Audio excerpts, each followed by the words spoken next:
आज का हमारा टॉपिक है क्रिया, जिसे इंग्लिश में वर्ब कहते हैं। क्रिया का अर्थ होता है काम करना। जब हम कोई भी काम करते हैं तो उसको कहते हैं हम क्रिया। व्याकरण के जिस माध्यम से कार्य के होने या करने का पता चले उसे क्रिया कहते हैं। हमारे द्वारा किया गया कोई भी काम, खाना पीना, उठना बैठना, सोना जागना इत्यादि क्रिया है।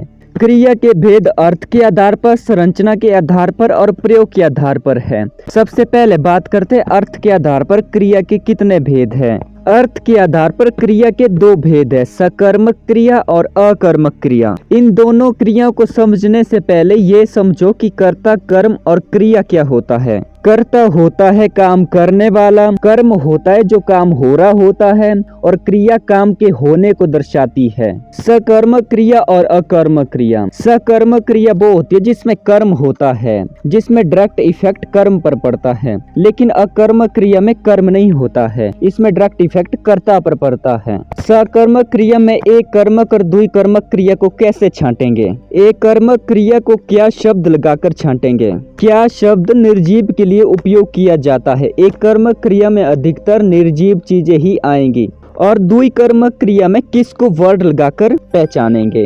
किसको वर्ड सजीव के लिए उपयोग में लाया जाता है और द्विकर्मक क्रिया में अधिकतर सजीव चीजें ही आएंगी। अधिकतर क्या, 99%। सकर्मक का अर्थ जिसमें कर्म हो, जिसमें कर्म हो और प्रभाव कर्म पर पड़े, वो हमारी सकर्मक क्रिया होगी। और जिसमें एक कर्म हो वो होगी एक कर्मक क्रिया, और जिसमें दो कर्म होंगे वो होगी हमारी द्विकर्मक क्रिया। चलिए एग्जाम्पल के जरिए समझते हैं।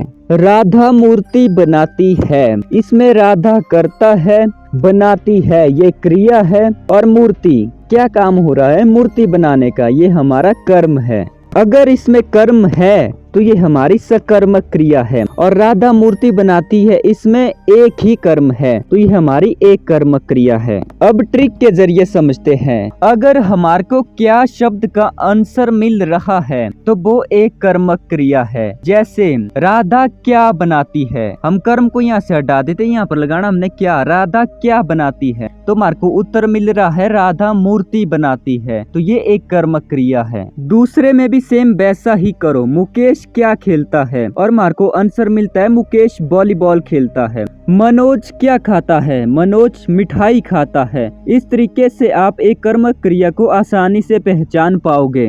द्विकर्मक क्रिया में भी सेम ट्रिक लगाओ, लेकिन इसमें क्या नहीं, किसको वर्ड से पहचानो। जैसे राम ने किसको दान दिया, राम ने साधु को दान दिया। मुकेश ने किसको बोला, मुकेश ने रवि को बोला। इस तरह आप द्विकर्मक क्रिया को भी छांट सकते हो। हमारे को वाक्य दिया होगा राम ने साधु को दान दिया, आप उसमें बस एक शब्द लगा दो, कर्म को हटा दो, साधु को हटा दो, जैसे वहां पर लगा दो किसको, राम ने किसको दान दिया, तुम्हारे को आंसर मिल रहा है, वही हमारी द्विकर्मक क्रिया होगी। अगर हमारे को क्या का आंसर मिल रहा है तो वो हमारी एक कर्मक क्रिया होगी। एक और बात, इसको द्विकर्मक क्यों कहते हैं, क्योंकि इसमें दो कर्म होते हैं। साधु भी इसमें कर्म है और दान भी इसमें कर्म है, और दिया क्रिया। अब बात करते हैं अकर्मक क्रिया की। इसमें तो वर्ड से पता लग रहा है कि इसमें अकर्म है, अर्थात इसमें कर्म नहीं होगा, और क्या और किसको का आंसर भी नहीं मिलेगा। जैसे राधा बनाती है, इसमें राधा करता है, बनाती है क्रिया है, और इसमें कर्म हमारे को कहीं पर भी नहीं दिख रहा, इसलिए ये अकर्मक क्रिया है। अगर हम इसमें क्या और किसको भी लगाते हैं तब भी बात नहीं बनेगी। जैसे राधा क्या है, राधा किसको है, कोई बात बने ही नहीं, इसलिए ये अकर्मक क्रिया है। अगले एग्जाम्पल में भी सेम रूल अप्लाई होगा। जैसे मुकेश खेलता है, मनोज खाता है, राम ने दिया, मुकेश ने बोला। इन सभी में कर्म नहीं है। मनोज, मुकेश, राम, मुकेश ये सब करता है, खेलता, खाता, दिया, बोला, ये सब क्रिया है। कर्म यहाँ पर है ही नहीं, इसलिए ये अकर्मक क्रिया है। इस तरह आप सकर्मक और अकर्मक क्रिया को पहचान सकते हो। अब बात करते हैं संरचना के आधार पर क्रिया के भेद। संरचना के आधार पर क्रिया के दो भेद है, संयुक्त क्रिया और प्रेरणार्थक क्रिया। संयुक्त क्रिया, संयुक्त का अर्थ होता है जोड़ना या फिर जुड़ा हुआ। जब किसी वाक्य में दो क्रियाएं एक साथ हो तो उसे संयुक्त क्रिया कहते हैं। जैसे राजेश काम पर चला गया, इसमें राजेश करता है, चला और गया ये दोनों ही क्रिया है और इसमें कर्म नहीं है, इसलिए ये मत सोचना कि ये अकर्मक क्रिया है। इसमें दो क्रियाएं एक साथ ही आ रही है, जैसे चला और गया, इसलिए ये संयुक्त क्रिया है। दूसरा एग्जाम्पल है राजू खाने लगा। इसमें खाने और लगा ये दोनों क्रिया है तथा राजू करता है। विवेक ने खाना खा लिया। इसमें विवेक करता और खा और लिया ये क्या है, ये हमारे पास दोनों ही क्रिया है। रामू घर चला गया। रामू करता, चला और गया दो दो क्रियाएं हैं, इसलिए ये संयुक्त क्रिया है।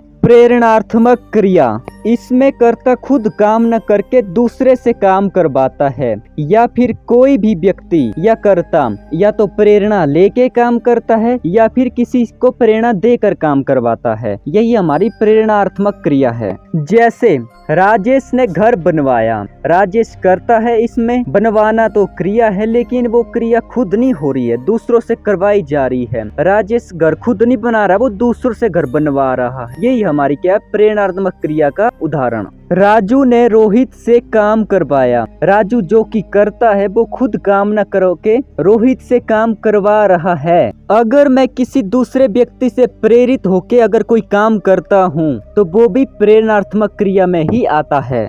प्रयोग के आधार पर क्रिया के मुख्य भेद है पूर्वकालिक, तत्कालिक, सहायक इत्यादि। पूर्वकालिक क्रिया, जब मुख्य क्रिया के पहले एक और क्रिया हो चुकी होती है उसे पूर्वकालिक क्रिया कहते हैं। पूर्वकालिक क्रिया में क्रिया के साथ कर या कर के शब्द आएगा। जैसे मुकेश खाना खाकर सो गया। खा एक क्रिया है, इसके साथ कर शब्द लगा, खाना खाकर सो गया। वो बोलकर आ गया, इसमें बोल के साथ कर लगा, अर्थात ये पूर्वकालिक क्रिया है।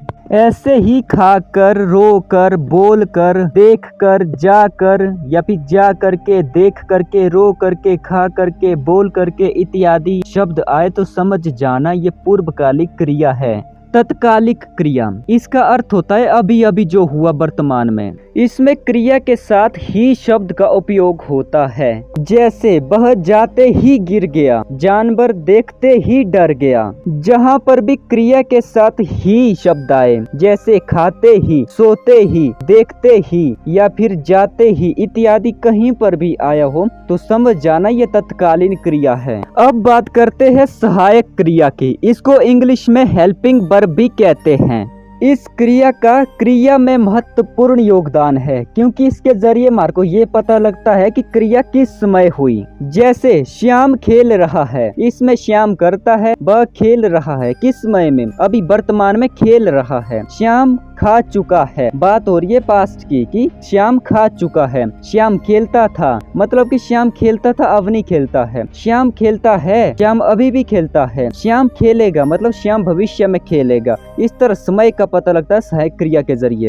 अब आती है हमारे पास नाम धातु क्रिया। जो क्रिया संज्ञा, सर्वनाम या क्रिया विशेषण शब्दों से बनती है उसे नाम धातु क्रिया कहते हैं। जैसे बात से बतियाना, हाथ से हथियाना, इस टाइप के शब्द जहाँ भी होंगे वो नाम धातु क्रिया होगी। धातु क्या है? क्रिया के मूल रूप को धातु कहते हैं। अब कैसे, चलिए समझते हैं बिल्कुल आसान तरीके से।